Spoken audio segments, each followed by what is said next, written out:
दो दिन पहले पवन सिंह के गाना लहंगा लहक जाई रिलीज भई, लेकिन ओकरा पहले से खाली टीजर देख के जौन यूट्यूबर बारा सन, जौन क्रिटिक्स बारा सन, जौन पवन सिंह के चाटे लसन,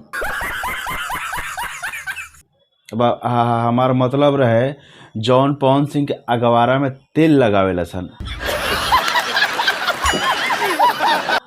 अरे भाई आज का हो गई भाई, जौन बोला तनी वो टेढ़े निकलता।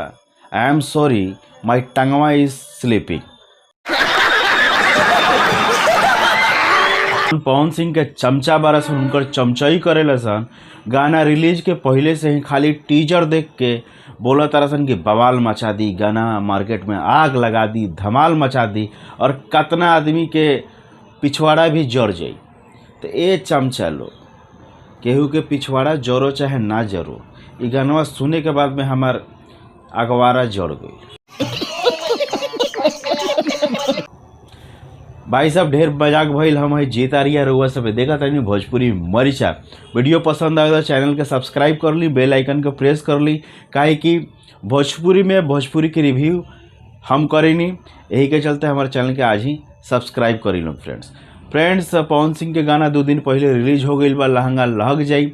एमे पवन सिंह के साथ साथ सपना चौधरी जो कि हरियाणा इंडस्ट्री के जानल मानल चेहरा बा, रउआ सब केहू चिन्हतानी, वो भी गाना में काम कइले बारी। पवन सिंह के साथ साथ शिल्पी राज ई गाना के गइले बारी।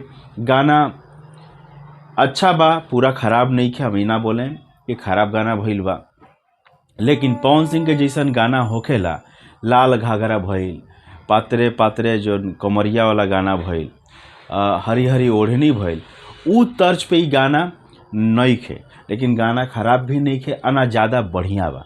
जौन उनकर चमचा बारसन ई गाना के बढ़ा चढ़ा के रिव्यू कइले बारसन कुछ, जेमे से एगो बा राजन सिंह, ओकरा बाद में मगहिया जवान, एगो नया भइल बा, कौन मोहन नाम हो ओकर, उ ई गाना के बढ़ा चढ़ा के देखैला सन।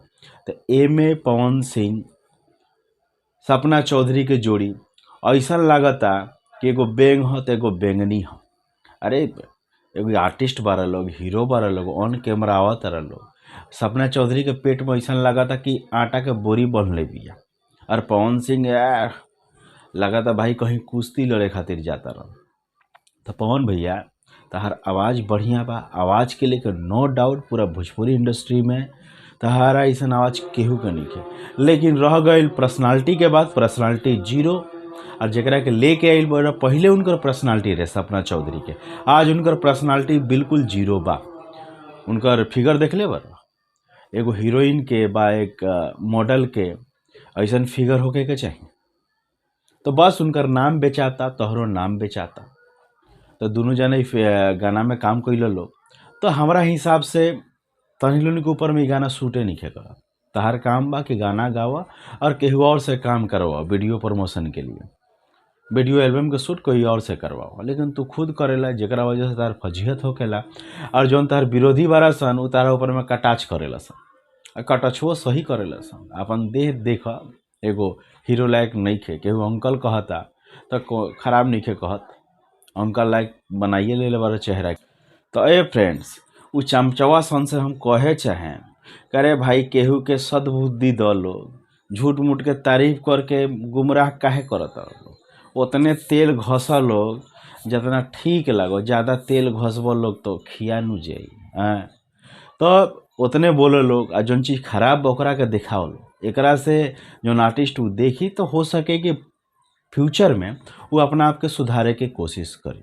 तो फ्रेंड्स, हो सकल बा कि हमार बात बहुत आदमी के खराब लागो, तो खराब लगिए सकल बा, ऐसा कोनो बात नहीं कि जौन चमचा हुई सोगनी के बात हमार खराब लगी, और जौन खराब लगा तो कमेंट्स करके हमरा के जानकारी दे लोग। एगो बात कहें कि अगर इंसान सूरज के चांद चांद चांद बोलत रही, तही पे वो चांद ना हुई, सूरज सूरजे रही और चांद चांदे रही। एगो बात बोले फ्रेंड्स, अगर केहू के हमार वीडियो खराब लगता तो कमेंट्स करके बताई, बढ़िया लगा तो वो कमेंट्स करके बताई, और वह सब के का राय बा ई विषय के ऊपर में वह हमरा के जानकारी दी। तो चलिए फ्रेंड्स, अगला वीडियो में फिर से मुलाकात हुई।